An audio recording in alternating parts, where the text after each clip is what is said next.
جی میں نے بھی وہ شاپ دیکھی ہے ٹک ٹاک پہ شاید مجھے یا سوشل میڈیا پہ کہیں دیکھی جی جناب میں نے ان کے کان میں یہ بات کہی، انہوں نے کہا جی ہم کسی سے شیئر نہیں کرتے، لیکن جس دن یہ بات عمل میں آئے گی ہم سب کو ایک دن کا کھانا فری دیں گے، اچھا مٹھائی بھی فری دیں گے۔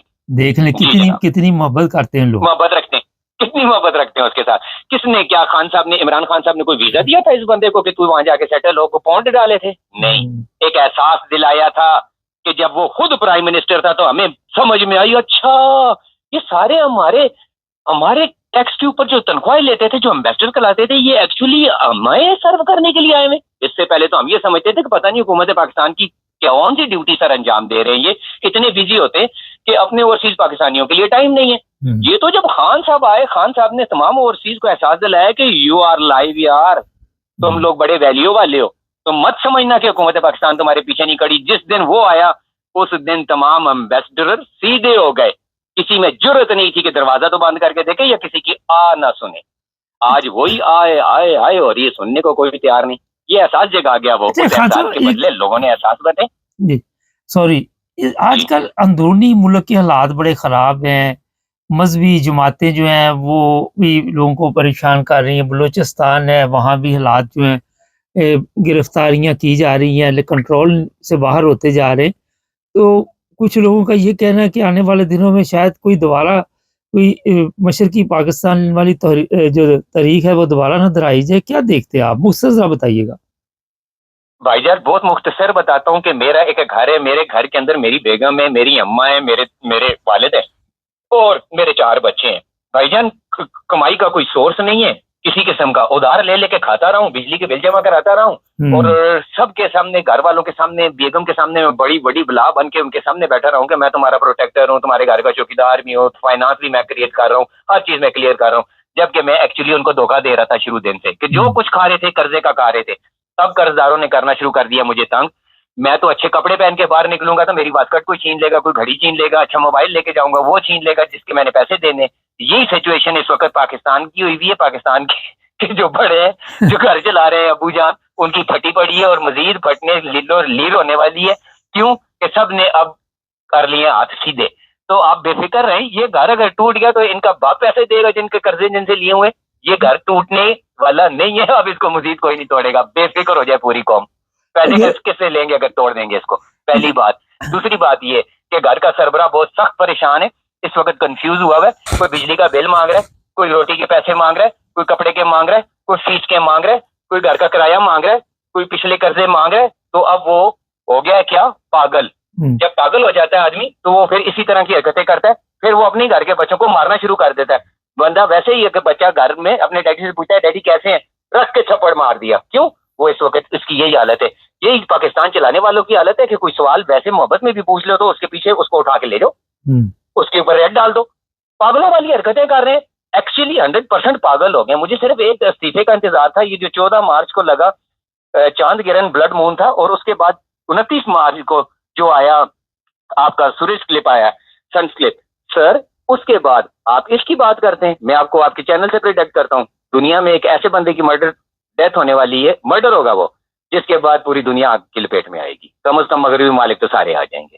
اور پاکستان کی پریڈکٹ کرتا ہوں جون جولائی اگست ستمبر، Khan will be a rule on Pakistan and Pakistan will get a right direction to get success. Sir آخر میں یہ بتائیے 3 دن پہلے یا پھر کہہ لیں ایک ہفتے میں 2 کرسچن لوگوں کو قتل کیا گیا اور کہا گیا کہ آپ زبردستی مسلمان ہو جائیں، اور وہ نہیں ہوئے، تو دونوں کو قتل کر دیا گیا۔ آپ دیکھتے ہیں کہ اتنا بڑا ظلم ہے، کبھی کسی کو نماز سے روکا جاتا ہے، کبھی کسی کو قتل کر دیا، زبردستی مذہب کا کہیں پہ کوئی خانہ ہے کہ آپ لوگوں کو زبردستی مسلمان کریں؟ میرے نبی محمد صلی اللہ علیہ وآلہ وسلم وجہ تخلیق کائنات، انہوں نے بھی پیار کا حکم دیا۔ کسی کو زبردستی تو آپ اسلام میں لا سکتے ہی نہیں، آپ زبردستی تو کسی کے ساتھ بھی نہیں کرتے۔ ایون اگر اللہ معاف کرے، میں اپنی بات کرتا ہوں کہ غیر مسلم معاشرے میں پیدا ہوا ہوتا اور مجھے اللہ نے اسلام کی روشنی عطا فرما دی ہوتی تو یقیناً میں اپنے ساتھ والوں کو ڈنڈے کے زور پہ نہیں بلکہ اپنے کردار کے زور کے اوپر لے کر آتا۔ اسلام زبان میں نہیں ہے، اسلام آپ کے کیریکٹر کے اندر ہے۔ اسلام آپ کی داڑھی میں نہیں ہے، اسلام آپ کے اعمال میں ہے. آپ کے اعمال کیسے ہیں. اسلام آپ کی جو ظاہری حالت، ایک مسواک، ایک وائٹ ڈریس اور اوپر ٹوپی یا پگڑی، اس میں اسلام نہیں ہے. اسلام ایکچولی آپ کے اخلاقیات میں ہے، آپ کے اخلاق کیسے ہیں. That's all sir, very simple.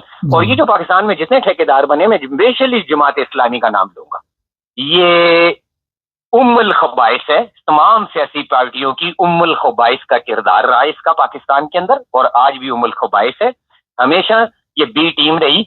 اگر یہ پارٹی ایک ٹھیک ہو جاتی، پورے پاکستان کا سیاسی عمل بہت اچھا ہو جانا تھا. لیکن چونکہ یہ اللہ کا نام لے کے اور اللہ کے رسول کا نام لے کے اور اللہ کی قرآن کو لے کے انہوں نے منافقت کی، آج اس کی پھٹکار نہ صرف ان کے عمائدین پہ ہے، بلکہ آگے ان کے ممبر شریف بھی دیکھ لیں کہ کہیں کوئی کونسلر منتخب کرنے کے قابل بھی نہیں ہے یہ لوگ.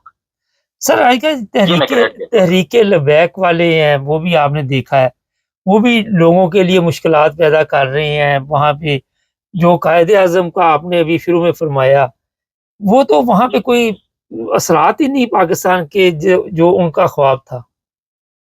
بالکل بالکل، میں آپ کے ساتھ بالکل ایگری کرتا ہوں. اور یہ پاکستان اسلامی جمہوریہ پاکستان میرے سرکار نے بنایا تھا، جس میں یہ نہ سیکولر ملک تھا، نہ یہ مذہبی بنیادوں کے اوپر ملک تھا. یہ ملک بنایا تھا بنانے والے نے انسانوں کے لیے، جس میں اس نے کہا تھا جو اس خطے میں جو بھی انسان بستا ہے یہ ملک اس کا ہے، اور اس ملک کا قانون اور آئین اس کی تمام مذہبی آزادیوں کو پروٹیکٹ کرتا ہے. زبردست. تو سر پھر کہاں سے آ گئی مذہبی جماعتیں؟ میں پاکستان میں مذہبی جماعتوں کا ٹوٹلی خلاف ہوں، کیونکہ یہ ہیں علماء سو.